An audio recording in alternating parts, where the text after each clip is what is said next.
are you laughing? Yes, I was laughing. Caitlin was trying to ask me a question. So when I click to go live, it like takes a second. So she was asking me as a question as I had already clicked like go live. So I was like, no, stop talking. I was like, I can't do anything now. And then literally she was like mid talking and the thing came up. Anyway, you might notice we look a little different today. Happy Friday. We gave you one guest on Tuesday, but we got two today. Okay, two of them things. Two, not one. Two marshmallows, and I can't. It's too anyway. good. I'm not gonna get through this episode. So we have Will and Grace today from WhatsInAGameNBA. I am going to bring on our lovely guests, and I'm going to switch you guys around because this is how we had it 10 minutes ago. Hi, Will. Hi, Grace. Hi, friends. Hi, guys. Thanks for having us. I was going to say thanks for taking time out of your lovely days to hang out with us. Busy schedules. We messaged them earlier in the week, and we were like, we don't know what you guys do for a living, but if you want to come hang out with us, that'd be really cool. And luckily, they said yes. With the power of two, we may be able to live up to Adam a little bit, but probably not. Listen, Adam's the best. So. He's great. Adam's pretty good, but we have two aficionados. Would you like to tell the people that I'm sure 90% of them know exactly who you are, but for like the random 10%, like random other fans, would you like to tell them where to find you and what you do? Will, why don't you go first? Okay. Well, we are fellow friends of Spencer and Caitlin from Nuggets Twitter or Nuggets X, whatever you want to call it. And Twitter we have for life. We have a fan podcast of our own, What's in a Game NBA on YouTube. If you haven't listened to that, I know some of you guys are here for Wizards content and Warriors content and NFL content. So maybe you don't know us, They're pretty cool. So true. Yeah, we cover just basketball. Yeah, and just most the of the NBA. Nuggets. It's been quite the season, I would say, like a little bit more of a slog than I was anticipating of a regular season. I think it's taken 100 years off my life. Also, y'all. I thought you were gonna say it's taken 100 years because that's how it's. Well, and it's also taken 100 years off my life. But I want to let y'all know, if you want like a little more serious basketball conversation, Will and Grace get much more into like the X's and O's a lot. They literally just posted yesterday a nice breakdown with film. Yeah, they're much smarter than us. So we thought this would be a really fun collab. Yeah, go check out giggle. They talk smart stuff. Yeah, go check out our Nuggets Clippers series preview that we just posted yesterday. It was that's actually really fun. One. Like I said, getting through the season has been a slog, but the podcast is actually a really good way to decompress and try to make sense therapy of what's going on, particularly on the court. So excited about that. And you guys can find me on Twitter at Erin ERIN BURR 27. So okay, I have to ask how can you. we find? Is that from? I thought Will was going to plug his. Oh, go ahead, Will. I was going to ask if her thing was from Hamilton. I needed to ask. Yeah. I love Hamilton. Okay, I love it. And I just took the feminine spelling of Erin and like love it. So okay, sorry. Tell us about you, Will. I just had to know. I just was going to have Will where they can find you on Twitter too. Yes, well, it's a very creative tag. It's Will_D_Jones. So, wow.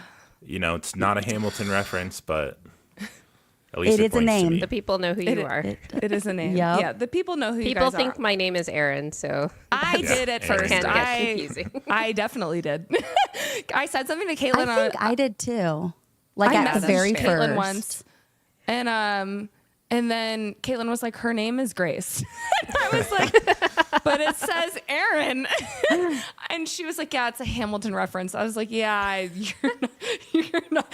I was like, you lost me. thank you for Over my getting that. head. I did. Kayla I got loved it. Yes, my mom is a really big theater buff, and I go see all sorts of plays and stuff like that with her. So I had literally just seen Hamilton like the year prior, and I know it's a big thing. It's a big thing. Okay, guys, we are so excited because we are obviously going to talk round one playoff with our friends here. Before we get into I actually we'll start with play-in just because I want to know who y'all have winning tonight. But I want to know what your most excited to watch series is going to be, besides the Nuggets, of course, because that's why we're really all here. But who are you most, I want everyone to answer who you're most excited to watch. Do you want to go first, Will? Then we'll do Grace and Caitlin. Sure. I mean, outside of the Nuggets, I'm going Lakers Wolves for sure. I can't wait to watch that. But Warriors and Rockets are up there as well. I mean, I'm a Western Conference person. We mainly cover Western Conference people, if not the Nuggets. So those series are most interesting to me. Yeah. What about you, Yeah, Grace? for me, it's definitely also Lakers Wolves. I'm going to be hate watching that series like nobody's business. And, Generational. I win either way. Besides that, I think in the East, I'm a little bit interested in Knicks Pistons because the Pistons are, better than a lot of people anticipated they would be this year by a lot. Actually, not a little. I was about to say, They made the playoffs. Have to be one of the worst teams in NBA history. Exponentially better. I'm really curious how that, how they look against a team in the East that is a good team, but not a great team. The Knicks have kind of been kind of similar to the Nuggets, just trying to make it through the end of the season, kind of dragging that along. So I'm curious about that. There's always the player narratives of is this guy a playoff guy? And so now we're going to be watching Cade Cunningham to see how he does against, a team spending a week game planning for him, et cetera, et cetera. So that's definitely what I'm interested in. Yeah. I like that. I didn't think about that. I like that. For me, I'm obviously very interested in the Warriors Rockets. I'm very interested in getting my feelings hurt. That sounds exciting, but mostly that one because I think that it's going to be I know it's going to be a very chippy series. You have Draymond Green, you have Dylan Brooks, you have Tari Eason, who hates the Warriors. Anytime he gets a chance to say that he hates the Warriors, he says that he hates the Warriors. So he's coming in it with a hot head. And Tari Eason's mom fought everyone on Twitter last year, protecting her son from the Warriors fans being mean to him. And then, it's just going to be super chippy. Amen Thompson is on the team. He loves a good fight. I think everyone's just going to be punching. He does. I think everyone's going to be punching each other in the face. I think it's going to be a very Ime's ready to fight. Yes, he is. That whole team. For sure. Yeah. There will They definitely absolutely be carry his ejections. energy. It's Yes, you know what? literally. I feel like it's gonna be what was it, the Canada and USA hockey game where in the first minute they just let them they were we're setting the tone now and we're going at you. Right here. We're just letting you know now, we don't like you, you don't like us, let's box. No, I literally think that that's how it's going to be. And I think that the Warriors now, luckily they played the Rockets closer towards the end of the season and they, I think, lost to them. And it was that whole, we got in his head. Steph couldn't shoot. Steph couldn't do anything. And so I think Steph is going to use this series as a challenge and be okay, biatch, sounds good. And the Gucci Mane comment is perfect. Thanks, Susie. Yeah, that was good. But I don't know. I think it's going to be good. I am obviously most excited. If you didn't tell how giddy I was last episode, that I literally am jumping with joy to watch either the Lakers or Timberwolves get eliminated in the first round. Honestly, I can't stop smiling when I talk about it because it's just honestly the greatest thing that's happened to me maybe ever. And they're and I just get to watch their fan bases crash out, and it's going to be a time. Yeah, I am really excited for the Lakers fan base to learn of playoff ant. That's actually the thing I'm most excited about in the whole series. and Oh, Gobert. I 100%. I hate Rudy Gobert, and I want Rudy Gobert to absolutely eat Jackson Hayes alive. Like I Yes. want him Yeah. to feed off of him. Good. Like Just see you later, like, Jackson Hayes. I have so many conflicting agendas across the series, but it's fine. That's my issue. Yeah, is I same, hate same. both like all of them so much, and I'm like, where can we go that both of these teams lose? How can we have co-losers Asteroid. out in the first round? Yeah. Literally Yep. Asteroid. end it all. Yep. The other series, though, is of course my second team that I took on this year is the Pistons. I am so excited for Knicks Pistons just because, again, like Grace was saying, the Knicks have had like a weird year. Somehow they have like a 1,500 better. It's like plus 1,500 or minus 1,500, whatever it is, better odds than us to win the finals, which is a little insulting. They are in the East. They are in the East, fair enough. But do I see the Knicks getting through Celtics or Cavs? Absolutely not. And the Pistons are chippy. The Pistons are real chippy, and they have had a chip on their shoulder since last season. And we've seen it through plenty of games this year. They went through that really hot win streak and beat the Celtics, and they looked really good. So I want it to be a long series either way, but I would love if they won a playoff series. Like they can lose in the second round, I'm fine. But if they got the Knicks out first round, I would be screaming.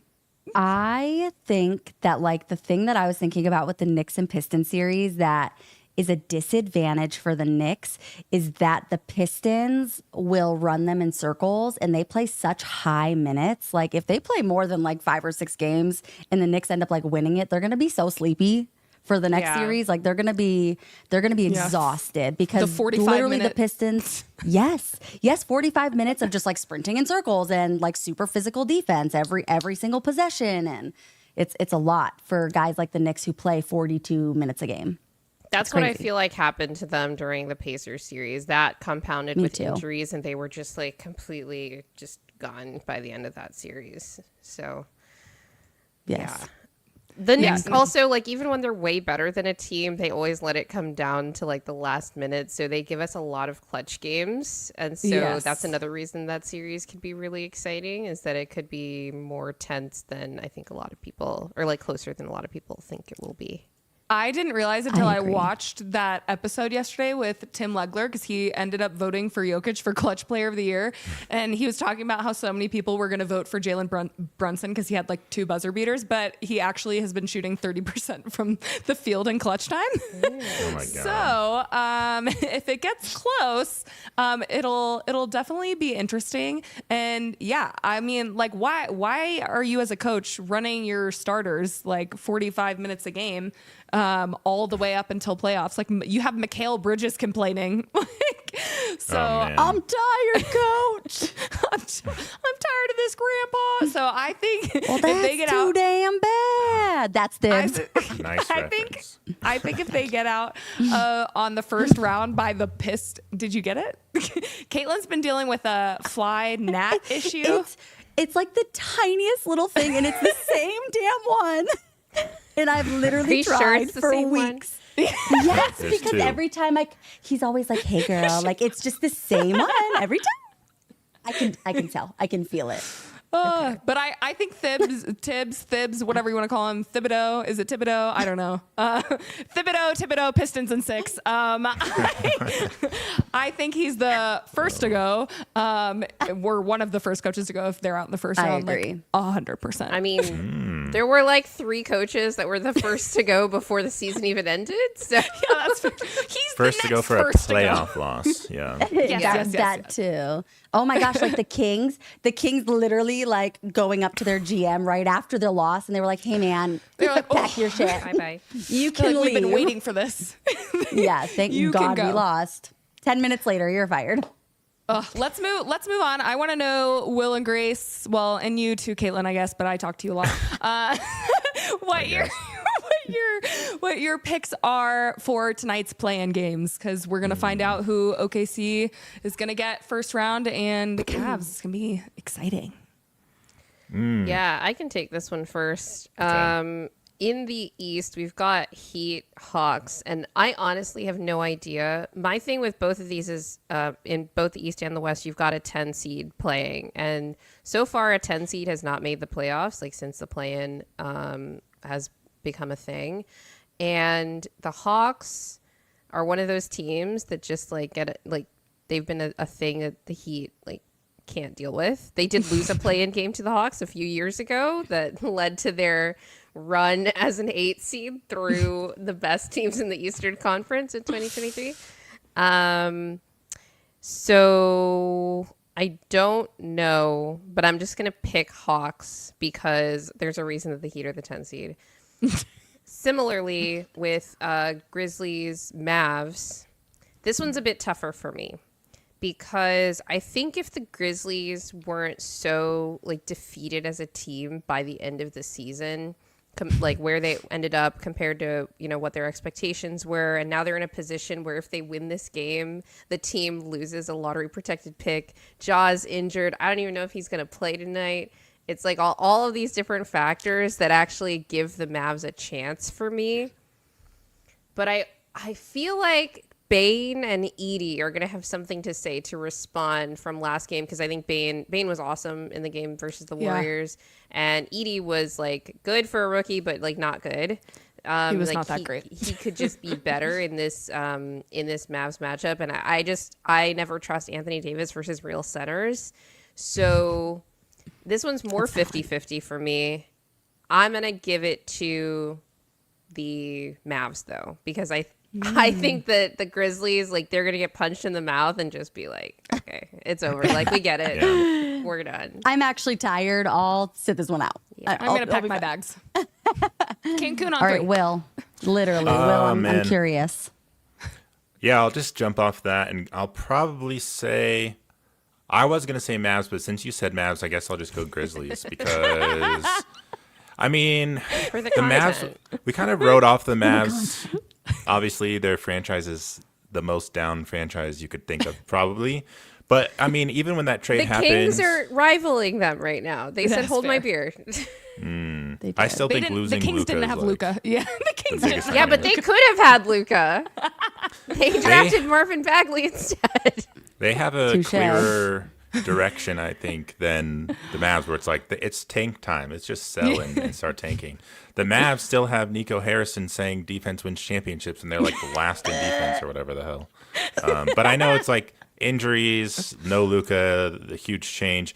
We said the Mavs might still be decent after the Luka trade, and I thought the Lakers they'd be good, but I thought the Lakers Yeah. would be worse and wouldn't be in this position. I really did too. It's pretty surprising, but so yeah, Grizzlies came off a really bad loss, thanks to the Warriors' great play and assistance from the refs, and so I feel like they're going to respond because they're pretty pissed. But the Mavs looked pretty like formidable, and I think that they were in the finals last year. It's hard for a finals team, even when you trade someone like Luka, to just fall off a cliff and not make the playoffs, even though it's very likely we're the 10 seed. But they looked really solid in that game, so I definitely was rethinking it. Probably going to pick the Mavs, but I'll just go Grizzlies because they're pissed. Just for the vibes. Just for the vibes. Yeah. I mean, I had them in the playoffs, but, you know. Yeah. It Were would be y'all so much more interesting if the Mavs won, though. If Like, the I Mavs think won. the Grizzlies I think they will. easily get swept. I think the Me Mavs too. probably get swept, but they also might not. They have a little bit of fight in them. I would rather see Mavs versus OKC than Grizzlies OKC, just Yeah. because And the they're last bigger. the last time I was watching Grizzlies OKC, it was close until the fourth quarter, and then the OKC did what they do, and they went up by They like just took 20, over. and it like Yeah. really pissed me off because I'm like, can you just hang on to the rope for me? Like, I don't even care about you that much, Grizzlies, but like, come on, like, can someone make these guys look bad? Like, I'm begging. But were y'all expecting the Bulls to lose? Because I had picked the Bulls because they had been like smacking teams, kind of like they punched the Lakers in the mouth twice. They punched us in the mouth twice. I was really expecting them to like go out there, and then they looked absolutely awful.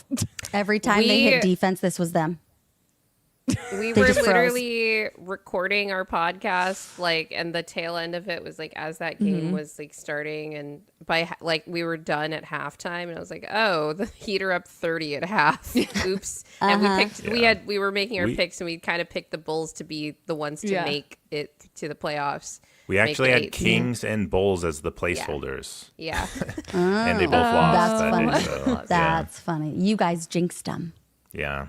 Yeah, that must be. All it. right, so then Hawks and Heat, who you got? I'm gonna pick Heat. I'm gonna say Okay. Spo and those guys they have more experience and composure, I think, in elimination type games. They've been in the play-in a ton. I know, maybe they struggle with the Hawks. The Hawks look a little bit unstable to me in that game. So Trae Young was throwing temper tantrums. I was like, Yeah, ooh, he's that's true. angry. I'm out but of that here. could I'm not fuel giving you the them. You don't ball. know. So true. That could fuel them. That is true.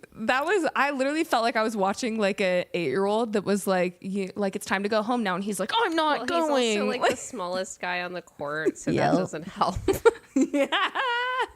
And he's got, like his little tiny curls. Yeah, the curls he's got, they look like baby hairs almost. Yeah. Oh my gosh, he They needs to let it go. do. It's scary. Like I'm like they look like little Pull a wispies that are Derek about White. yeah, Shave the head. it looks like it's about to fly off at any minute. No, when you've got Poor like guy. nice curly hair like that, you never want to shave your head. Like, Yeah, that's But it's true. so sparse. it's Is tough. my I feel like issue. he should actually grow it longer than it Okay. is right now. And then just like roll it in a circle on top, make it Yeah. look thicker. Yeah, kind of like I'm Steven on to Adams. you. He has these like luscious curls, but he's grown it yeah. out and he wears the bun. Smart. Oh, That's he's actually so not a funny. bad idea. All right, Caitlin, give so us funny. quickly your picks, and then we'll get into some Nuggets and Clippers and some first round matchups. I'm going to go Mavs for the Western Conference. I say Mavs because I think that, like, the only reason that they're really down as bad as they are is because right after the Luka trade, every single person on their team got injured, and they had like a 20-game stretch where they literally were playing G League players. But now they have most of their good guys healthy at this point. Like they've got AD healthy, PJ Washington, you've got Gaff back and all this stuff. So I think that like these are guys that have been through it all. These are guys that have been through the ups and downs of the season. I think that like they really want the moral victory. And then I also think that for like my own personal agenda, I think that the Mavs would be able to give OKC a little bit of a harder time at their current place because granted, they have a Charlie Brown tree backcourt now. They got a Charlie Brown Christmas tree ass backcourt with freaking Spencer Dinwiddie and washed Klay Thompson. But Who was you that? know, That you Brandon have, Williams kid was cooking the Kings. dude. Yes, he. Oh my gosh, where did he even come from? He was someone that like had like ruined Steph Curry like a year ago too. Like Oh my gosh. he can be good when he wants to be. And so I just think that like I think they have a lot of fight in them. I think that they have a lot to fight for just as players, like not even the organization, but like they've kind of taken the Luka trade on their shoulders. Like they're kind of getting the brunt of it and they didn't do anything. And so I think this is kind of like a moral victory for them. So I think that the Mavs will take it. And I think that the Mavs even have a chance to like take OKC to 5. Give them a tough game, not get swept. Give him one tough game. Give them a run for their money. And then for the East, I am going to go Heat as well. I just think that, I think I gotta bank on Spo and just like his coaching experience. And there's a lot of guys on that team that also have playoff and play-in experience, and they're a great team at winning these one-off games when they need to.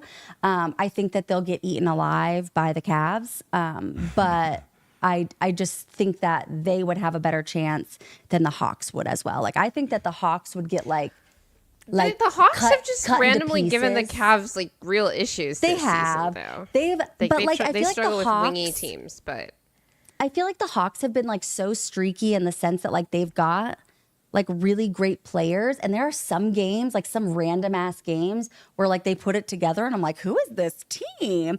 But like they also lost I love you, Nuggets. I'm so sorry. They also lost to the Wizards back to back. Sorry, Nuggets. I know we got swept by them too. Yeah. But things like that. They've lost to a lot of really, really, really easy teams, and then have had these random one-off wins. And then you have, guys like Dyson Daniels. I don't think it's going to be an easy game. I actually think that the Hawks are going to put in maybe a little bit more fight than they did in game 1. Maybe. yeah. Hopefully. I do think if there was any year for a 10 seed to make it out of the play-in, like this is the one because of just where these I teams agree. are. The Mavs getting 100%. all the guys that Yeah. can be back from injury are, as in like Yep. not out for the season like Kyrie is. Totally. And they're playing like a an emotionally defeated Grizzlies team, and then in the East, it's the Heat. Like you can just never count that team out. That happens to be in the 10 seed right now, and they're playing the Hawks, which is like it's the Hawks. So like I get those picks for sure. Okay, Spence, you? That's my say. I don't have too much to add other than I was expecting Mavs to like hope to lose and just like be like, can we just, like forfeit the season? Like, and the way they came out, I was shocked, honestly. But so that's why I totally agree with you on the moral victory. Like you can tell it's almost like a little bitterness in there, and they're like, screw you. Like we're not going away. Like they obviously know they're not contenders, but I do think it's very much a moral victory for them. While Grizzlies, it seems like the only one who really wants it is Desmond Bane. Like he seemed like the only one that was like, what are we doing? Like, what are we doing? Like I think were the Edie was trying. He's just like, I'm a rookie center, and I'm just like, what am I doing here? But I'm like trying. Like he did get 17 rebounds. Yes, he was trying so hard. I mean, he literally, technically, if we're being honest here, could have fouled out like 3 or 4 times just in the fourth quarter alone.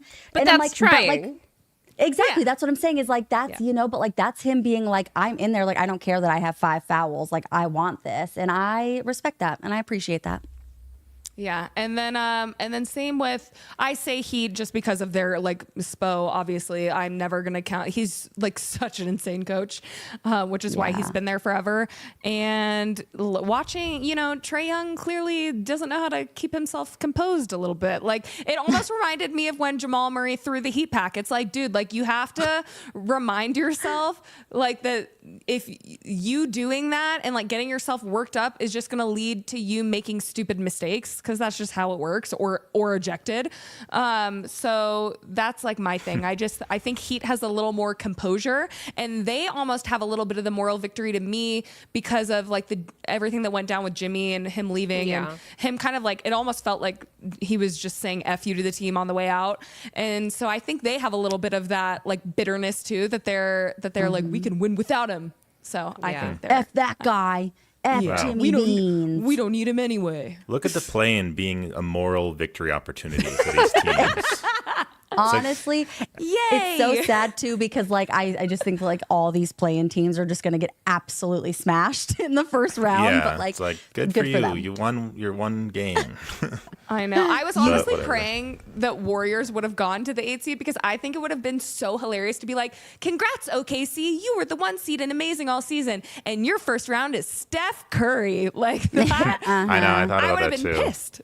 A lot of people were actually saying that that's what they wanted. And I didn't really even think about that because everyone was like, I want the Warriors to lose this game. And I was like, sorry, you guys all hate me. Like, let me have one thing. Jesus. Honestly, I don't think the Warriors would have made it through another play-in game. Like they were I don't think so either. So shaky. Yeah. Yes. They Steph needed is the 4 days off. and- Yeah. Especially looking at the Mavs and how they looked. Yeah. If they were the ones playing them. Steph Totally. Steph with the thumb and Jimmy with the ankle. So it's going to be interesting. I want to move on a little bit into who we all, of course, want to talk about. Clippers versus Nuggies. I want to. I got a Nugget shirt. Oh, yeah. Mine says Coloradical. Whoa, mine says U Sports. We love Crazy. Where that. did you get that from, Pandering. William? I ordered it from 2 ladies. Two random Fabulous ladies. and really smart and pretty, I bet. Anyway, so I want to know y'all's thoughts because Caitlin and I talked about a little bit with Adam, of course, on Tuesday. I want to know kind of how both of you, I don't care who goes first, are like feeling kind of objectively about how you think the series is going to go right now. Well, I want to throw it to you first on this one. We talked about this at length extensively. So Yeah, on our show, we covered a lot of the defensive issues because we know the Nuggets' weakness is the defense by far. So we had been trying to theorize about what shots we may be able to live with, which I don't even know if the defense is going to be good enough to direct their offense to shots that we want to live with. But, the Harden pick and roll is the big question because, we play at the level a lot and he's really good at passing out of that, especially if you blitz and then you're playing rotations on the weak side or the back side and you're getting killed because we don't have that great of rotation players. And I know Adam talked about that on your show too. And but one thing we didn't really talk about was Chris Dunn being a shooter that maybe we could leave open, and that potentially helping with some rotations and just like giving us more room to operate on the defensive end. Because I mean, we've been talking about having non-spacers on our team for the non very high 3-point, shooting team. The Clippers aren't really either. And, people have been worried about Christian Brown and Aaron Gordon. Aaron Gordon proved everyone wrong with his shot. So I like that coming into the series. Of course, you have Russell Westbrook who might be getting minutes. Well, they'll be leaving him open. But I'm wondering, like, besides, picking your poison between Harden driving and finding open shooters, is there opportunities to try to force the ball to some weaker offensive players on the Clippers that could help our defense out a little bit, even though they have so many weapons and like Norm Powell? It's going to be really tough. There's other questions about just the Nuggets' energy and effort, which has been a thing all season, but those are just my initial thoughts. Yeah. Yeah. What about you, Grace? Yeah, we talked at length about the X's and O's of this series, more so about the defense and the offense. But I've kind of been, I wouldn't say going back and forth, but the more that this week has gone on, because if you guys will recall, 10 days ago or 11 days ago now, the Nuggets fired their head coach. And, crazy. There's been this, stated energy shift in the building. Like, the players have been jolted, just like Josh Kroenke wanted. And they're like, oh, damn, we actually have to try now. We should do that. We should communicate on the floor, et cetera, et cetera. Damn. And the more that this past week has gone on, the more I think that this series genuinely comes down to whether Denver wants to play like a team that tries and executes consistently or not. I genuinely think this series is in Denver's hands, and if they lose it, and this is all due respect to what the Clippers have been able to do, especially since Kawhi has gotten back. But even before that, the fact that they were able to hang around in the standings long enough while he was out for half the season to make this a possibility is a testament to everybody on that team. But all due respect to them, the more that I, looked at the film, the more that I'm hearing the quotes coming out of practices and everything with this team, the more I'm like, this genuinely comes down to how much commitment are particularly the core players on this team, the core four, and you can put some of it on Christian Brown, but he's a third year. This series is in the hands of Jokic, Jamal, MPJ, and AG, and what they want to do to take ownership of the discipline that this team's going to have, particularly on the defensive end. And we kind of summed it up like this on our show too, that if we play semi-competent defense, our offense is just better than the Clippers' offense. I just believe in that. That's even with Kawhi. And the last 20-game stretch of the Clippers hasn't really changed my mind about that. So that's how I feel about the series, is that it's in Denver's hands. And if they want to win it, they can. That's exactly how I feel. How it's a lot of yes, they can win, but how bad do they want it? Because it felt like last year, especially in games, you almost felt like they must not want it, because no team is going to give up, and that, whether that was with the injuries and how tired everyone was, it just felt like if you wanted it bad enough, you're not going to let things like a 23-point or whatever lead, slip after the half. So I think that's my thing, is I can't wait to see tomorrow, because some of the quotes from Jamal, it actually seems like kind of he's back to that mindset. Like, screw you. Like, what do you mean you guys hate us again? Like, we couldn't even have, one season. And especially with Jokic, who we obviously know hasn't been like super vocal in the past. Like, he said he doesn't want to be that guy. And then you see him like first game after Malone's fired, grabbing the clipboard, and he's like hyping up Jalen Pickett. And he's like, dude has no voice left in all of these on-court interviews. And even the practice media that came out this morning, I'm like, oh, his voice is hoarse again. Like he's been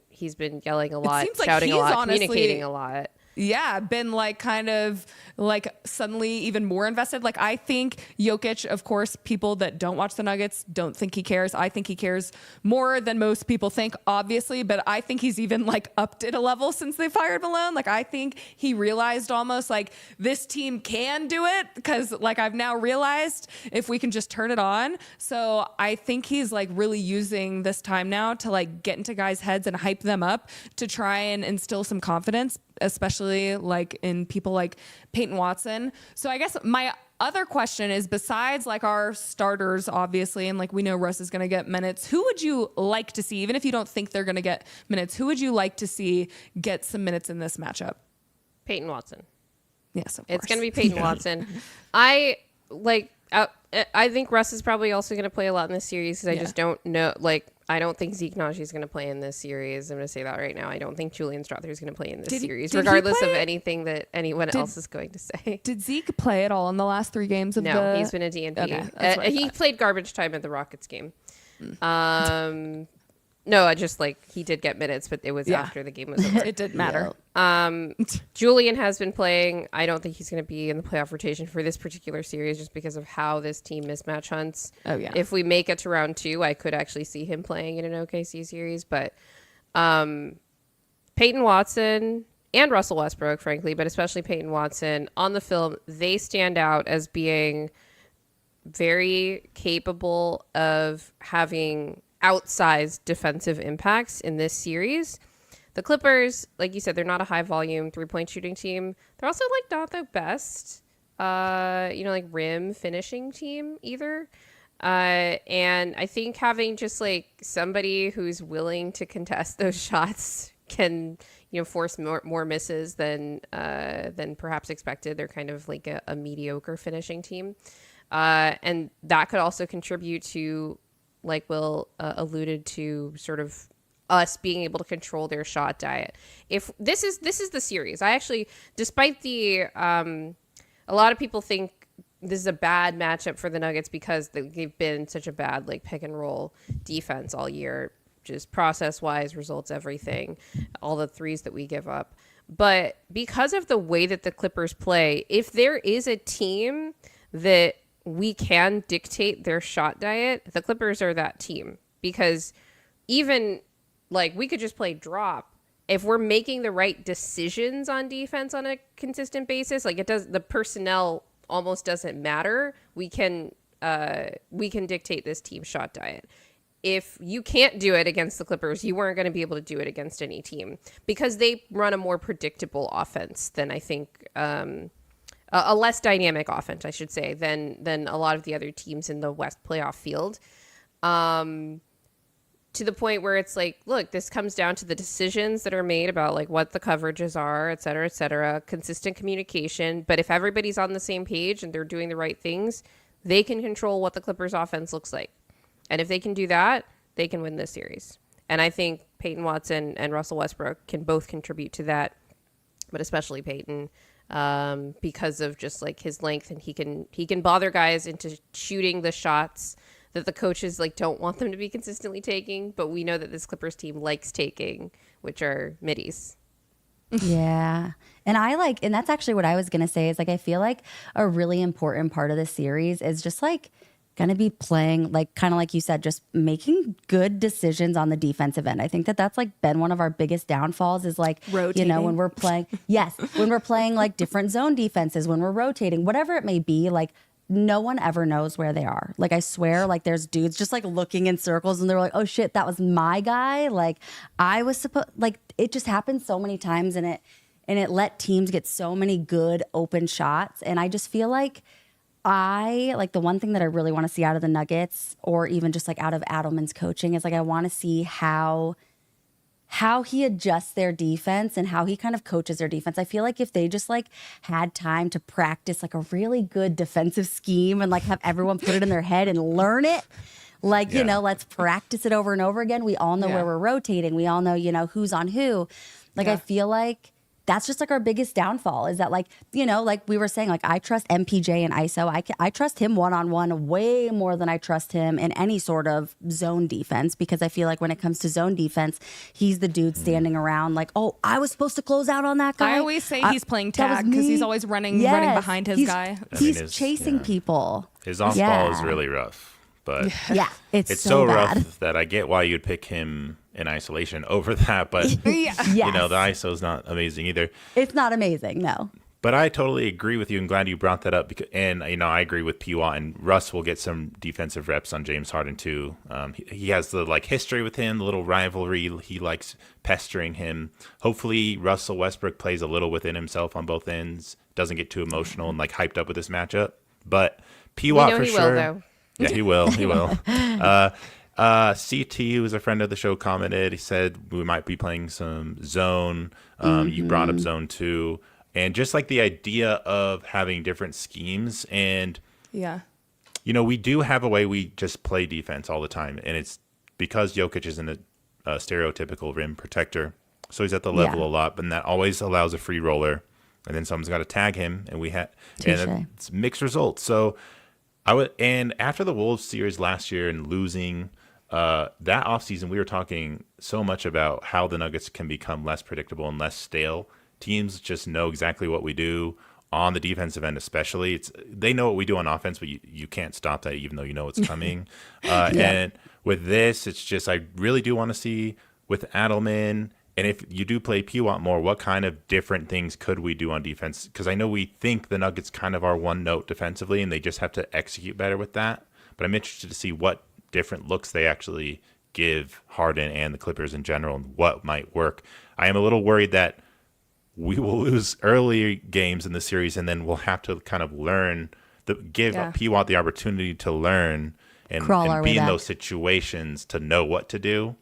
But I want to like get ahead of this. I mean, against the Lakers and the Wolves, we were trailing in games, trailing in the series last year, and I think they got to be like really ready to come out and like punch first. I don't think we can afford to lose tomorrow. I mean, maybe. I mean, we saw what happened with the Wolves. We lost 2 in a row. I mean, we know how it turned out, but we were able to put 3 wins in a row. But I just think with how well the Clippers like have been playing, and just with their mental, I think it'll be really important to, especially with. We haven't been the best on home court this year, so I think the fact that they were able to grab the 4 seed and get that I think it'll mean a lot to them to come out and really just like dominate tomorrow. So that's what I'm hoping for. What I really liked with Adelman, because you were talking about how everyone knows what we're going to do on offense, I really like how. Even though we're still using Jokic, and like they've talked about this a lot on DNVR, and everyone's been talking about it, how like he is getting different touches, and like he's still, of course, like orchestrating a lot, but it doesn't feel like every single thing like is going to crumble if Jokic isn't holding the ball the entire possession and telling everyone where to go on the court. So I really liked how they kind of in the last 3 games were able to put it to where Jokic was still dominating and still playing his game, but it wasn't so like exhausting, I want to say, for him, because that's how it's felt all season. Like he's just had to do everything. That's why sometimes when there were like bad defensive times on him, I'm like, I really don't care, because he's doing everything for everyone on offense. So I've really liked how Adelman almost has scaled back a little bit. And I just think it's going to be better because, of course, like Zubats has been the best Jokic defender, not a stopper. But, you know, I think I was watching some other great. podcast earlier. They were talking about how Jokic just like does not really post up. Like I think he only had like 11 post ups in all of the matchups against the Clippers this year, which I was And like, they're not good. shocked. Like when he posts up Zoo, like it doesn't look good. It doesn't look So, good at all because yeah. Zoo's like the only guy that's kind of like the same like sturdy dude that like Jokic can't just like take an elbow into. So I think it's just going to be interesting to see how Adelman kind of orchestrates his schemes. But I do love like how the Denver Nuggets usually do in a series. You know what I mean? Like they can always lose in a one-off game, but I really do trust this team and the core because they've been through it so many times to execute when they need to. I really need to see how when we went into the finals and did our championship run, how they were able to elevate the defense. I don't think we're going to elevate it that high. Of course, we don't have KCP or any real amazing POA defender, but I think it'll be interesting to see if they can at least raise it to above like whatever we're ranked right now, 23. Maybe like a nice we're 15. 20th. Yeah, that would be great. Just a little bit That higher. would be delicious. Yeah, I think, and I was like, when you were talking about just like how Jokic doesn't have to have the ball anymore, like the way that I've been thinking about it is that I feel like Adelman has kind of like empowered a lot of the team to create for other people and create their own shots as well. Yeah. Like he's like, you don't just have to like give it to Yoke and then just like wait for him to do something. Yeah, literally, like if you've got a good look, that's you. Like, go for it. If you see a team, like if you can drive, if you can, throw in a back cut, do it. Like if you see something, do it. Like it doesn't have to just be Jokic. Like you guys are NBA players, and so I feel like he's really empowered them. The fact that I just wanted like to mention how he obviously was closed with Jalen Pickett one game and then closed with Russ the next, and he finally was like, I'm playing who's good.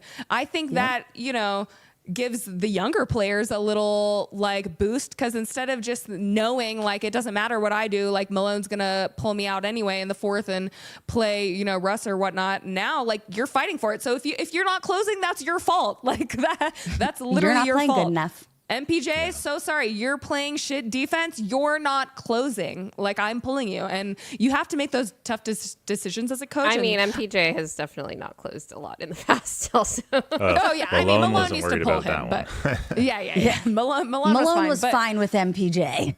But like P. Watt and stuff like that. Like I would really love like if P. Watt is just having an outstanding game, like defensively, that we could close with him over MPJ because MPJ is not the one I want to be closing with in this series. Man, what game was it when P. Watt hit like 3 corner threes in a row? We could was just it the OKC game? Can we just play him? It was the OKC and just have game. better defense and just hope let him that he sit does in the that corner. again.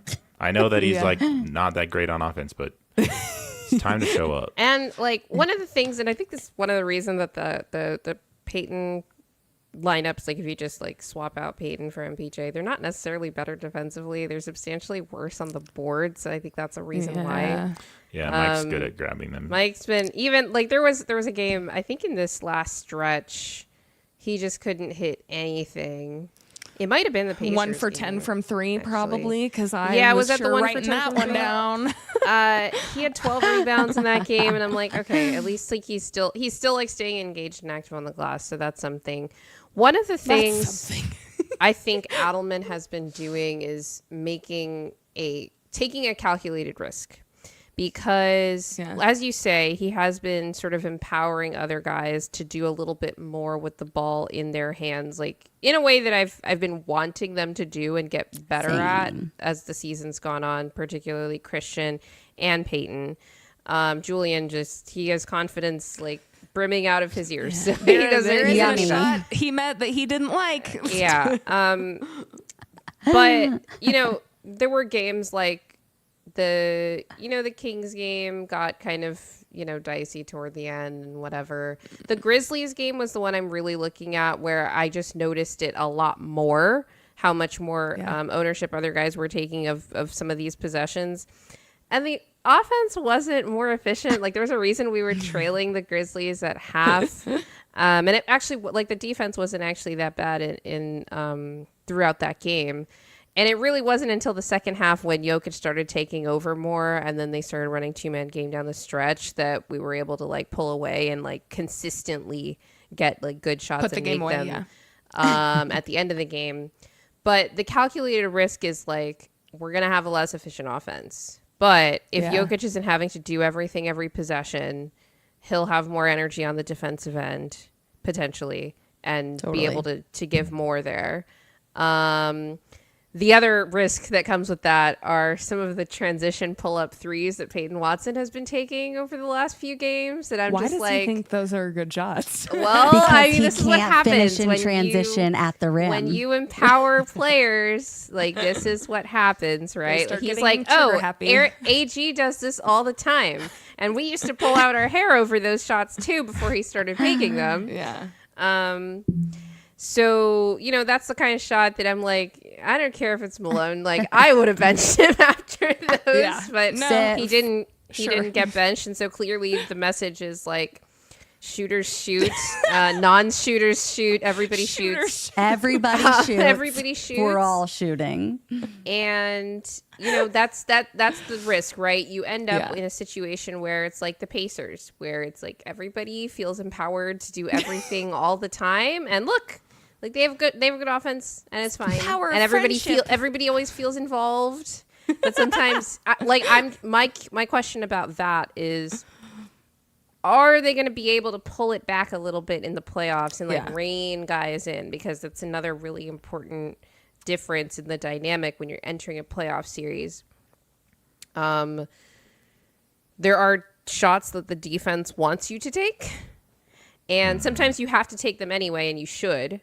But there are other times where it's like, yeah, we can get a better shot on this possession. I think they're going to be daring Russ to shoot a lot. A lot of threes. And so in addition to those, the Russ dare shots, I don't also want to give them a bunch of Peyton transition pull-up threes. Yeah, no. I turn will off myself respectfully. Effectively turnovers. When Russ pulls it back and reins it in, like it's so wonderful. Like when you see him, like he's like about to, and then he realizes like, oh, like I don't have CT, and then he's like, Jokic is on the floor, and then and then he's like, oh yeah, like I have the best player on the world on the team. That's give it to great. him. So if Russ for me can do that, like and just pull it back a little bit. There's sometimes when he banks them, I'm fine with that, but when it's like 3 shots in a row where you're like, dude, like just get the ball to like anyone else right now. Put like, it down. Put it down and walk away. A related note actually on that is like, look, it was really cute when we were all like, Christian never passes in transition. And then he started passing in transition. Very cute. But, yeah. I don't want him to do that No anymore. more. I want him to go full stop. speed at Just the finish. rim. I want you to try Yeah. to finish and or draw a foul. I don't trust anyone else on this team besides maybe Jokic to actually finish in transition as frequently as he does. That was, And I I love think- that. It was really cute, really sweet It's idea. cute. Now stop. Yeah, don't do that anymore. Cut I it think out. that on that same note too, and this is just something that like I noticed in the Warriors game, and it's something that I notice a lot with like our guys too, because I feel like the Warriors, the Nuggets both have, you know, second year, third year guys. They're young guys who have like, they have the ability to be great, but they just have like that young mindset still where they aren't the best decision makers, or they're not super confident in what could have been a really good decision. And then they always end up in turnovers. So like one of like my biggest pet peeves, which I feel like I see with Julian Strother and even P. Watt and everything like that sometimes on the offensive end. Moses Moody the other day had this three, a guy was closing out, and so he pump faked and he got around him, and he had this perfect little like push shot midi that he could have taken, and he goes up for it, and then he like stops and he's like, and then he literally just threw the ball just away to someone else, like not even on our team. And I'm like you literally, all you had to do was like finish going up. Like that was a perfect, literally, I'm like, that was a perfect play. Like he had the pump fake. He went around the defender. The defender was literally like at his own bench. Like he had sprinted out. Like he had this open look, and he couldn't even put the ball over it. And I'm like, you have to be confident in that decision. That was a great decision. You have to finish that. And I feel like I see that a lot with like Julian Strother and Peyton Watson, is like, they'll make these good moves and like be ready to be like, oh, hell yeah, this is going to be good. And then they'll be like, fuck, I didn't finish. Like, how do I, whatever. And then they just like throw the ball away. And then it's just like you got to finish. Do it. Be confident in your choices. You're an NBA player. If you're going to do it confidently, because you do anything half-assed or you stop halfway, it's going to be a turnover. And we already do that plenty.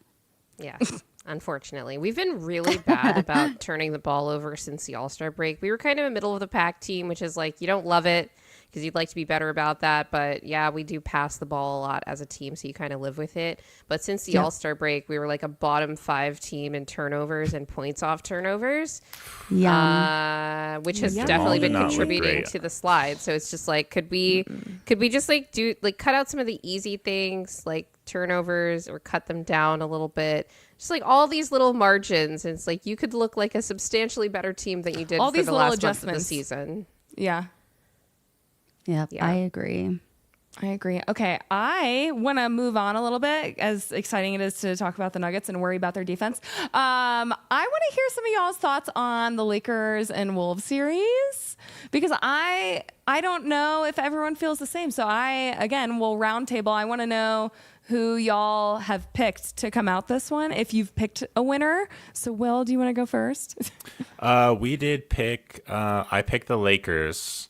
Okay. Which, it's funny because when you're thinking about like previewing this series, you think about like LeBron and the Lakers, and they got Dorian Finney-Smith to try to like shore up some of the perimeter defense. But then you can also look at Luka's series versus the Wolves last season in the playoffs too, and how like he dominated that matchup just like physically, which was pretty stark to how the Nuggets handled them, where they got completely affected by their athleticism.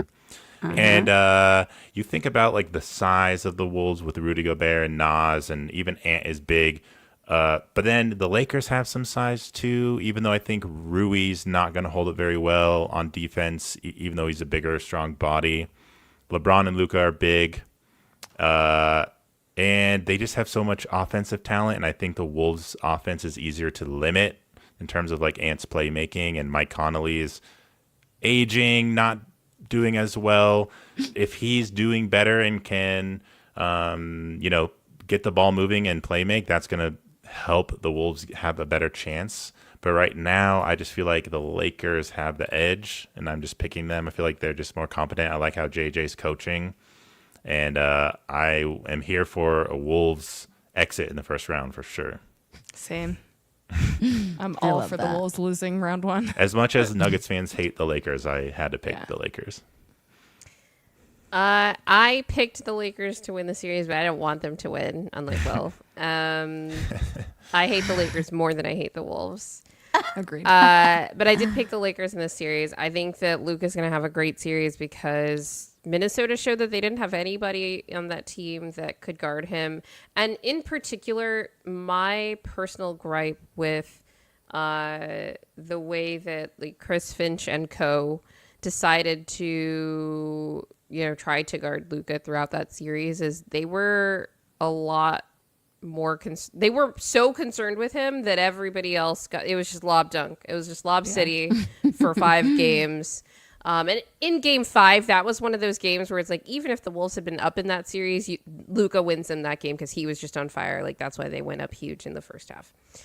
So that's a concern of mine. And I think that the Wolves defense is beat by really good playmaking, and there's not a better playmaking trio in the league right now than Luka, LeBron, and Austin Reeves, just because of how good of a connective passer and quick decision maker he is. It's one of the things that gives our defense a tough time. Then again, everything gives our defense a tough time. What defense? I know, exactly. I do think that unlike last year, there are some like unlike the Wolves Mavs series, there are some differences here. Obviously, now that Luka's on the Lakers. One is that the Lakers don't really have the same level of rim protection that the Mavs did last year. And as much as the Wolves struggled offensively in that series, defensively in that series against Luka, their offense was a hot mess against the Mavs being able to put out consistent rim protection between Lively and Gafford throughout that series. And their offense was not a great offense last year. It's been a lot better this year. I think they finished the season top 10. I think that Julius Randle's playmaking has definitely contributed to that, and they're a better 3-point shooting team. But I think that the Wolves will be able to hang a little bit better against this Lakers team than they were able to hang versus the Mavs because of that side of the ball. In addition to that, the Lakers get to discover playoff Anthony Edwards, and he turned into the highest volume 3-point shooter in the league this year, in addition to being this amazing downhill threat. But ultimately, I had to pick the Lakers in this series because their defense ultimately punishes teams that aren't very, that don't play very smart. Well, no, like the Wolves' offense is dynamic, but it's not, they don't consistently make the right decisions. And you mentioned Conley in this series. I think that he is very important to the Wolves in this series, and that's a problem because the Lakers are going to play him off the floor. Yeah, like if Austin Reeves can really punish him. Yeah. I mean, if it's just going to be Luka or anyone. Like mismatch hunting. Like everybody's going to be going after Conley, and so he's not going to be on the floor. Without him, their best playmaker, genuinely outside of Mike Conley, is Julius Randle. And what are you left with at that point? I don't trust Julius in the playoffs either. So. Right, and you also don't trust Ant's playmaking. Against a good defense. So that's why I picked the Lakers. Ant getting downhill like against Jackson Hayes or lack of rim protection is scary for sure, like you said. So right. Jackson Hayes will get true. eaten by Ant. Jackson Hayes is just like a tiny little freaking twig. But he does assault his girlfriends at home. So you just never know. Maybe him and Ant will give each other fist bump. Oh God. Oh my gosh. Just kidding. Did you guys see that? Anyway. Did you guys see that tweet that was this series is between a literal deadbeat and a guy who's playing with his son, with LeBron. Literally. The opposite of dads. Yeah, the opposite They made a of joke about deadbeat. The Anthony guy the that other day. made his son go into the NBA, and then the guy that's giving his children away for free. That's what they were saying about the ant. They were like, it's one guy just trying to populate the earth, and then Him and Elon. yeah. God, who do you have? Who do you have, Caitlin? I wish it was the Wolves, but I do have Lakers in 7. I do think it's going to be a long, good series. I'm really as just a unbiased basketball fan, I'm very excited because I do think it's going to be a lot of really good, fast-paced physical basketball, and I'm very excited about that. But I think it's literally just going to be the Wolves front court versus the Lakers back court, who can score more. I feel like it's going to be a lot of Luka, a lot of Austin Reeves, obviously plenty of LeBron. But I just think that Naz Reid, Julius Randle, and Rudy Gobert are going to just eat Rui and Jackson Hayes alive in that front court area. So I feel like it's going to be a really good series. I just feel like the Lakers probably have an edge. I mean, Luka is coming in with this, you literally just traded me after I got your team to the finals. And now he's here playing with LeBron James. LeBron James, while he's been... Thank you, Nico, for not keeping your mouth shut till at least after the series, by the way. Right, literally. Why does he keep talking? He just keeps talking. He's so dumb. But and every that's day and I that's open up the app and he's said something else. Shut up. And let me just say this, the whole defense wins championships things, that's cool. You have a 15-man roster, and Luka was one player, not only one player, but he was one of the best offensive players we will see in this generation. Move 14 other players around if you want a great defense. God, we live with Jokic taking little naps on defense sometimes when he's putting up 60 points. Yeah. Give Luka a break, my guy. Anyway, I just think that Luka's really playing up to his potential. He's finally settled into who Luka is. I feel obviously when he came back from his injury and he's on a brand new team, it took him a little bit to ramp up to that. And now you have someone like LeBron James, who has literally been in the playoffs for the last 20 years just for funsies. He just lives there. So you have his playoff experience. You have JJ Redick, who's been a phenomenal coach, who really I feel has grasped his entire team. I feel the team listens to him. They trust him. They trust his mind. He's got a great basketball mind. You have Luka, who is playing like Luka, and then you have Austin Reeves, who's just been continuously ramping up all season.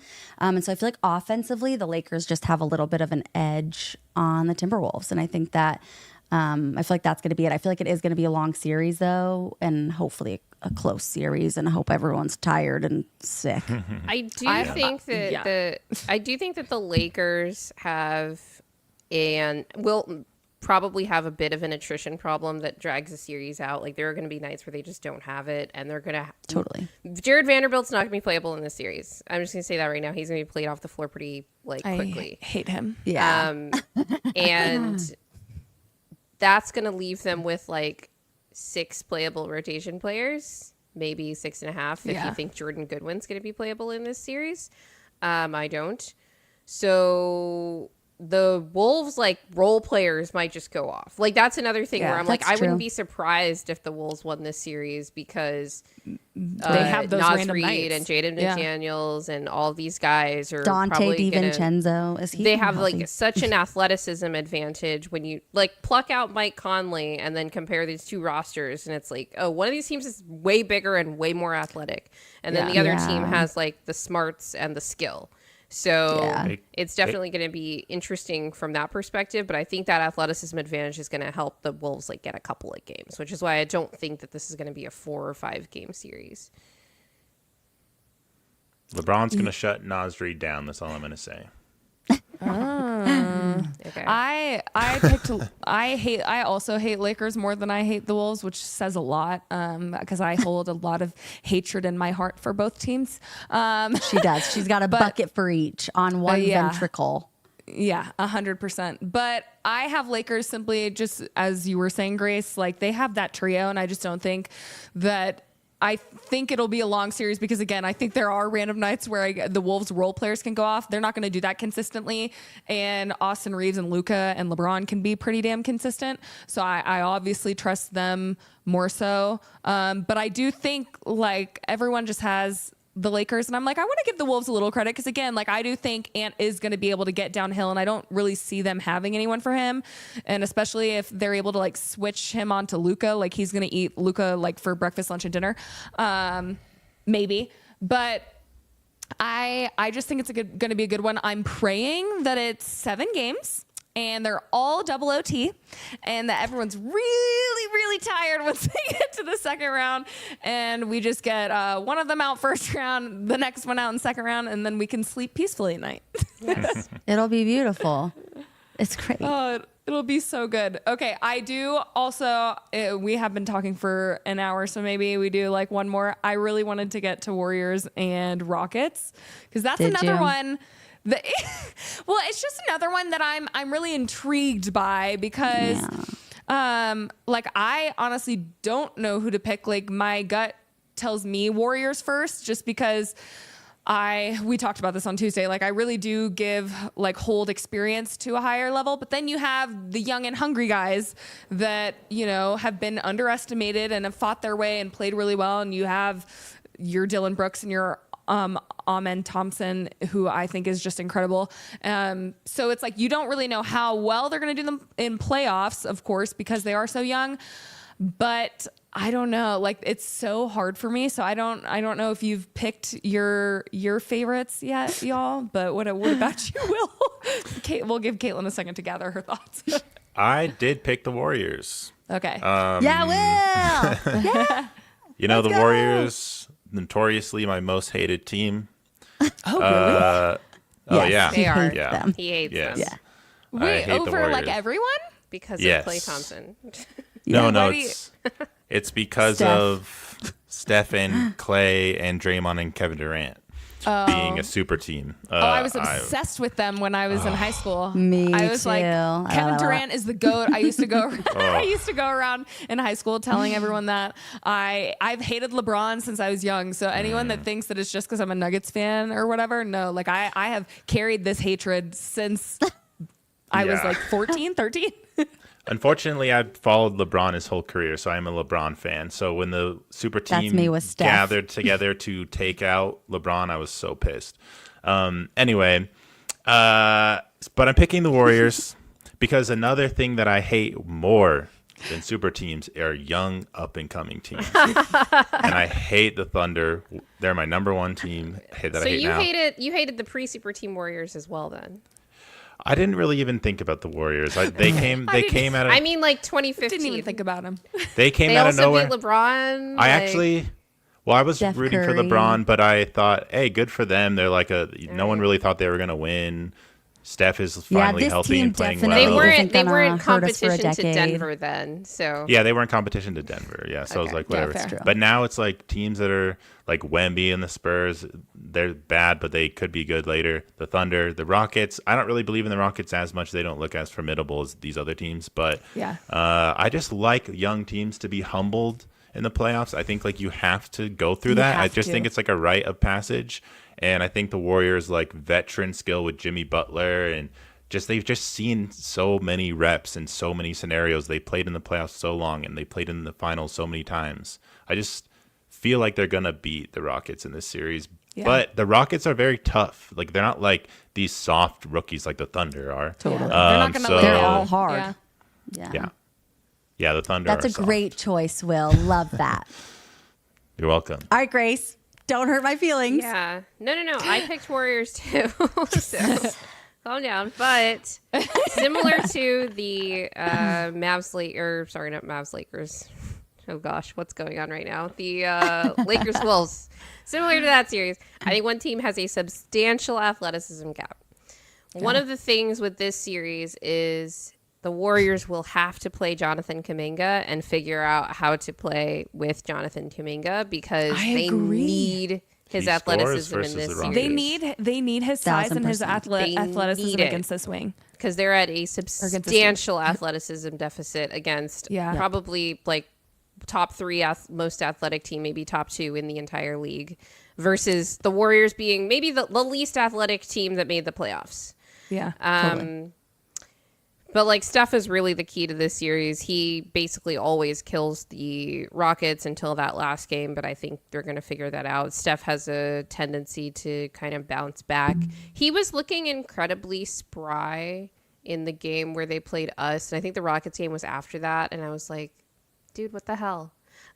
Literally. Couldn't have had that against us. Yeah, Relax. seriously. Yeah, we're a bad defense. You need to like spare us a couple of threes. Yeah. Can you like just go a little easy on us? Jeez.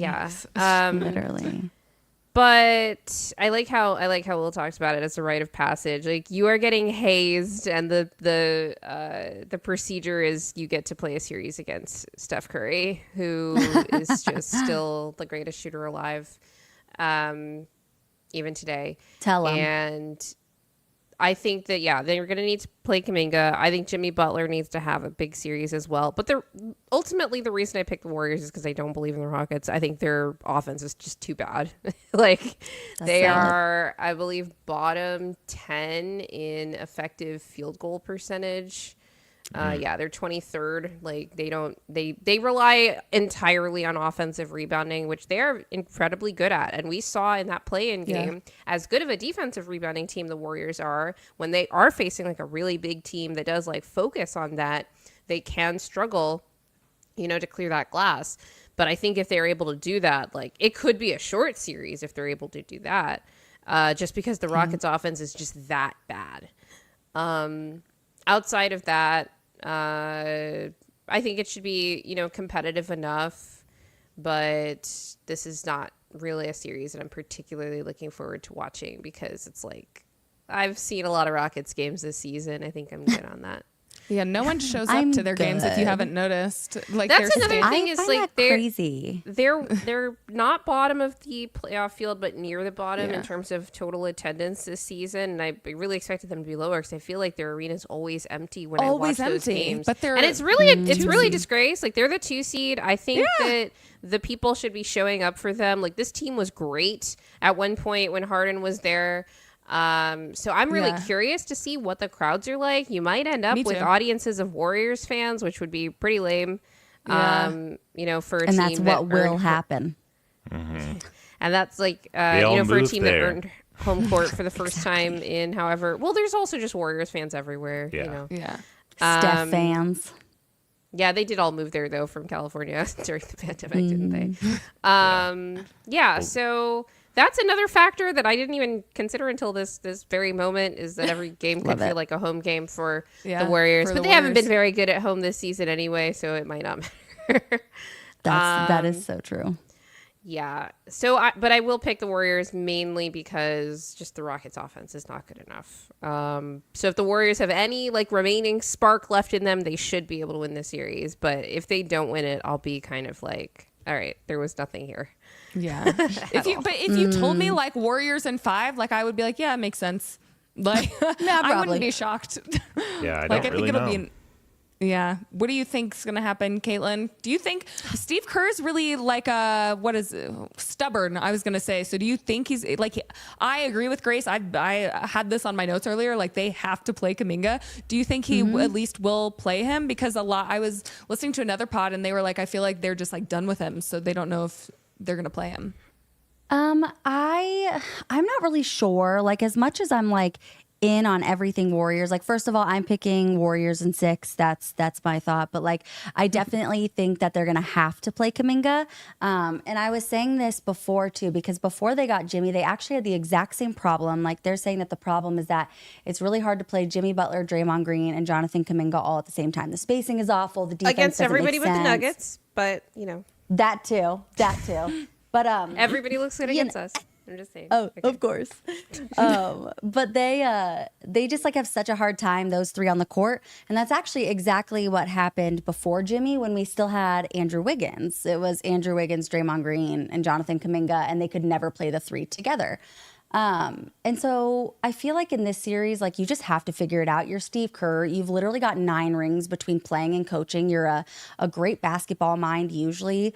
I think they are going to play Kuminga. Steve Kerr was very adamant in the fact that the reason that he didn't play those last couple of games was for matchup purposes only. And I think he's smart enough to know that they need that physicality. Like putting a guy like Kuminga on Amen Thompson or putting a guy like Kuminga, on these more athletic guys, Tari Eason, whatever it may be, just to give them hell and really make that already bad offense even harder for them. And I feel like if you're the Warriors or like if you're anyone playing the Warriors, you know that like the second the Warriors put in their head, like, you're fucked, I'm going to beat you, like you're kind of effed. Like it's just Steph Curry and Draymond are like, oh, we're going in? Okay. And then they just kind of go crazy. And now they have Jimmy Butler. They have playoff Jimmy that's also in that mindset. And I think that like mindset's a really big thing for them. And that's also why I think that experience in the playoffs is a really big thing and why I hold it to like such a high standard, because I talked about this in our last episode, but after game 4 or game 5, when the Warriors were down 1 in the series to the Celtics, they were like, we're winning these last 2. We know exactly what we need to do to beat these guys. And that's what they did. They beat them in 2 games. They were like, we know what to do now. Sorry, sucks. And they beat them in Boston and they won the series. And so I just think that it's something that people don't put enough like importance on, like just their experience as a team. They have 6 guys who were in their last, finals run. They have Moses Moody, Jonathan Kuminga, Kevon Looney, Draymond Green, Steph Curry. Was it just 5? Oh, and then Steve Kerr. Does he count? Whatever. But I don't know either if way, Moody and Kuminga count. They didn't really play. No, I mean they really played I think it was like last 2.5 minutes of each quarter. They were the guys giving the other guys breaks. One breather and everything 1 like second that. breathers. Exactly. Yeah. You have guys like We need Jonathan to keep Kuminga Otto Porter Jr. from like coughing up blood from all the minutes he was literally playing. I always tell people, I'm like, people underestimate what Otto Porter Jr. did for us that year, because He's a hero in my heart. I was watching that finals like, please, somebody beat the Celtics. Yes. No, it was so good. But I think that like Steve Kerr said or whatever, after they won last game, he was like, it took us 83 games to get here, but like we're here. And I really do believe that like if they would have had Jimmy Butler earlier in the season, that they wouldn't have even been in this position in the first place. Like they wouldn't be a play-in team, because the run that they went on after getting Jimmy Butler, would have put them at much higher seed. They would have at least been in like the middle of the standings and stuff like that. And so I think that they can take the Rockets. I just think that it's going to be a matter of like no one getting suspended or ejected. Well, That's me. I wouldn't count on that one, sister. Me neither. Dylan Brooks said he's going to leave that to Draymond. He said, I'll leave the Did he say ejections to that? Draymond. Yeah, he said other guys, but everyone knows I hate him. Dylan Brooks. I literally, I hate Dylan Brooks. He looks like the devil to me. Like I actually hate him. it's like the perfect foil, though. Like if you hate It's gonna be Draymond, fun. you love Dylan Brooks. If you hate if you hate hate both of them. LeBron, you love Dylan Brooks. If you just like if you're one of those people that's like you live to hate those guys, then you're like, yeah, Dylan the villain is my like hero, actually. Oh no, I hate him. I hate Draymond. I hate LeBron. My list is long. It is. Before we go though, I want to know everyone's. We can kind of go quickly, but everyone's predictions for our Western Conference Finals for this year. Since we went through all the Western Conference matchups, we don't know who OKC is playing in the first yet, but we did talk about Mavs versus Grizzlies a little bit. So, Will, have you already come up with who you think is in the? We haven't done our full picks. We do only our did bracket, first round. Man, based on how people are talking about the Clippers, you would think they're gonna go to the Man. like. goddamn, they don't have a single Clippers weakness. in 5. You think it's Clippers in 4 the whole way through. I know. God, I mean, as much as I want the Thunder to lose in the second round to like some veteran team, or like to us, Yeah, to us. Man, okay, I'll just like, damn, putting me on the spot. I'll go Nuggets and Lakers in the Western Conference Finals again. Yeah. Oh, that would ruin Everyone my said life. boo. No, because I won't survive that series, and if we lost to them in the Western Conference Finals, I would have to delete my Twitter account. I feel. Yeah, it would be brutal. It would be brutal. But That is I mean, true. You probably would. yeah, it'll be hard. I think if we can get there, we might be able to beat the Thunder. Honestly, I think so. but yeah. Oh, yeah. Love Yeah. that. I'm gonna Grace. go Nuggets Warriors. Yeah. I am I would so actually You want take skeptical that, of Caitlin?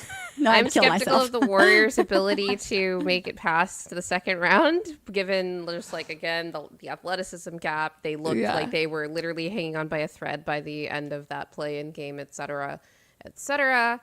I do think that I think Ryan Blackburn made this point that the Nuggets have an opportunity if they do get through this series to kind of be like a boulder rolling down a hill and like really gain momentum after this. Yeah. And start to play their best basketball. I agree. I do think that this first round opponent is a really good sort of challenge to everything that they've been telling us with their words is, different now at the end of this season compared to what we've seen with our eyes the entire rest of the regular season. But if they really are that team and they can demonstrate it at least through a playoff series, like who knows what could happen in round 2. I'd be less hopeful, I think, if it went to 7 games, because I did predict Nuggets in 6. I think if it goes to 7, not that we wouldn't win, although the Nuggets don't have they have a terrible track record with Game 7s at home. But even if they won it, it's like, no, you needed the extra rest days. I don't want to watch any Game 7s. OKC. Me either. I really can't. I won't survive. I was Yeah, so I won't catatonic survive. after the last one. I was sobbing on the plane. But I kind of feel like I can handle anything after that. That's No. true. That's true. I would be like, you know what? We're gonna jump right into our work. I'd be like, Alexander Hamilton, sorry, John Lawrence, you're dead. I'm gonna get right to work. We're going right into our off-season prep. Let's go. That's and funny. yeah, so yeah, I'm gonna go with Nuggets Warriors. That's because today, guys, I'm donning my rose-colored glasses today. I love it. Okay, so As you this is should. the mood that we're in. The Nuggets and the Warriors are going Yeah. to play each other in the Western Conference Finals, and the Nuggets are going to win, and we're going to go to the Finals, and we're going to play the Pacers because I don't think they can beat the I Cavs love that. or the Celtics. I actually think that we could beat the Celtics. I think we could beat the although- Celtics. Yeah. I don't think we can beat the Cavs. That's a terrible matchup for us. But Celtics or Pacers, I'd be fine with. Yeah, okay. So yeah, Nuggets Warriors. All right. What about you, Caitlin Marie? I actually am going to go Nuggets Warriors. And as much as I would hate it, I also think that I would love it because I would technically be happy with whoever ended up in the finals. I would be sad for whoever lost, but I would be happy for either of my team to be in the finals. And it would be really cool for me to not have to be super angry an entire series. I could just cheer for whoever's on offense. That's my favorite thing to do. And so I'm going to go with Nuggets Warriors. And I think that the Celtics are still I feel like the East is the Celtics to lose is what I should say. Yeah. I still think that it's kind of like their conference, in my opinion. Yeah, I totally agree. I'm going to go Nuggets Warriors too, even though I think that it could be Nuggets and Lakers, which literally makes me sick to my stomach to even consider. I don't want it either, but I don't want it at all. I'm sick of the fan base, and I again would not survive if by chance we lost. I would implode. I think Nuggets and Warriors would be an interesting matchup. I agree with Will. And I've said this since the beginning, is that I don't think the Thunder have had enough heartbreak yet. And because everyone's That's like, it's how I feel theirs about to the Rockets. lose, which is fair. But to me, again, they were out in, second round last year. I feel like every team has to go through two, because I feel like that's kind of how the Nuggets had, was two major, real heartbreaks where you thought it was yours to lose and then you get out early-ish. So I would like to say Nuggets versus Warriors simply because I hate the Lakers and I can't stand them doing anything. Shit. But if I knew we would beat the Lakers, I would be so fine, because then I would literally never shut up on the internet. So if it's the Lakers, I would need to see the first two series of us being freaking amazing, and then I'd be like, okay, we can handle that. Yeah. If the Warriors do play the Lakers in round 2, I want them to play 7 games. Those need to all be double OT. that would be so fun. Another series with Steph and LeBron, to be honest. And Steph and Luka too. I know. Yeah. I wanted Steph and LeBron in the second round so bad. So Which can happen. So Yeah. Or in the first round. Sorry, I had originally wanted them in the first round, but I did not want to play the Wolves. But either way, if it's Warriors and Lakers, I would like for that to happen second round, just because I think that's going to be a really fun series just for everyone, especially since, one last round for the old guys. I feel like when I make my picks, I get into a more optimist standpoint, because I've been saying the Nuggets seem like a second round exit to me, and I don't think we're making the Western Conference Finals. But when I'm picking, I have to pick them to go there. Yeah, but of course. I wouldn't be surprised You're if it's manifesting it. I wouldn't be surprised if it's Thunder or Clippers who make it there. It's so hard to know. I have no to idea. the West Finals, dude, I'd be shocked if the Clippers beat the Thunder. Why is Really? everyone acting like the Clippers are Goliath all of the sudden? I don't Because know. every Kawhi West is team healthy. besides the Thunder went on a That run is where they were true. facing below 500 teams, and at that point in the season, everyone's like, "Is this the second best team in the West?" When they go Everyone's 8 been and saying they're the 2. second best team in the So- West. I'm like, they've said Yeah. that about everybody. Everybody. Everybody has been the second. And I we was know because dying it at was your us tweet. in January. So Yeah. I sh- I was like, we're winning it all. It's now over. I'm like, just look at their schedule. I should please. have just picked the Thunder to go to the finals because they have the best coach in the league, the best executive in the league. They have the sixth man of the year. They have the rookie of the year, Defensive defensive player player. of the year, all NBA players, all stars. MVP. And then they have SJ, he makes some shots. So Yeah, but I also heard that SGA doesn't have any help. So I don't know. Damn. I just he's I the don't know. MVP. He has a I- ton of help someone- on defense. I don't think people count that for some reason, but that Yes. is a half of the game. Someone told me that SGA carried the whole team to those wins. So Okay. we'll see him carry them to a championship, I guess. I do Yeah, think let's see that it. I was kind of making this point in the first half of the season, especially. But especially the stretch when J-Dub was out.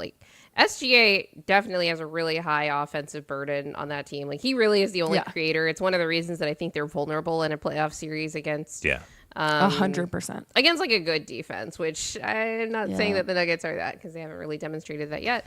But even so, their defense is so smothering that like there's not a team in the West that I would pick, against them besides us because it's my team, Right. not really, except maybe the Warriors, who just consistently are able to score on them even when they are like playing peak defense.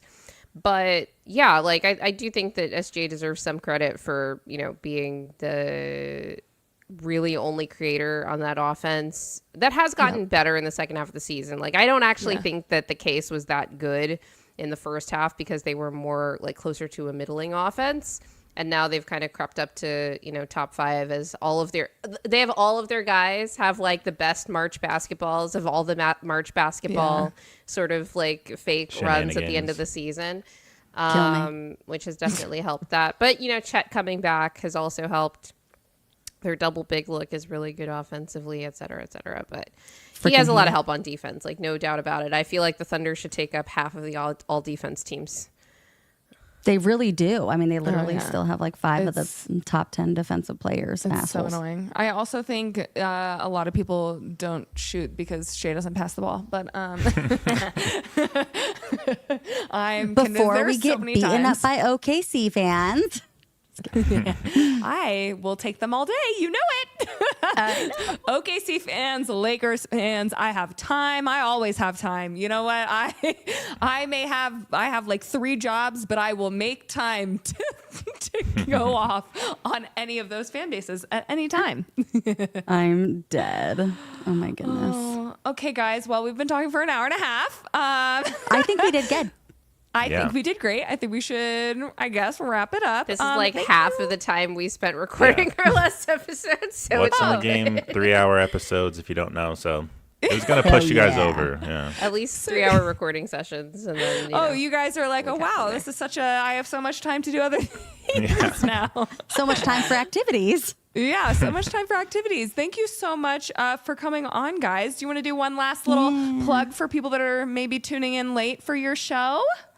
Yeah, our show is called What's in a Game. You can find us on YouTube, WhatsInAGameNBA. It's like Shakespeare, like inspired, whatever, if you care about that sort of thing. I put their title in the caption too, if you need I spelled it out. Thank you. NBA. We're also on socials, on Instagram and Twitter and stuff, and we put all our show announcements there. So definitely follow us if you like our content. And yeah. We'd love to have you guys in the comments section, etc. We're actually on our push right now to try to get to 1,000 subs before the end of the playoffs. Make it happen. Sub on YouTube. It's the biggest help to us. So thank you. Yes. Yeah. And it's free. Isn't that amazing? It's free to subscribe. Please do it. Yeah. You can sub here, and then we're about to end. So then go right over to What's in a Game, put on those notifications for both pods, and then interact. We're all talking to each other all the time on Twitter. So if you ever want to talk to any of us, friend. Yeah, come be our friend. We love you guys, and we're so thankful. We had about 400 of you in here today, so thank you so much for joining. And Caitlin always gets really scared when I tell her how many people are in here. This time it just ended up lining up with a bug. It's the damn but I'm literally gonna chase this MFR down. When we turn this off. Oh my gosh. All right, guys. Well, I'm super excited to watch all the playing games. And yeah, we will talk to you guys soon. Follow us on all the socials to figure out when we'll talk to you next. So bye, everybody. Bye, friends.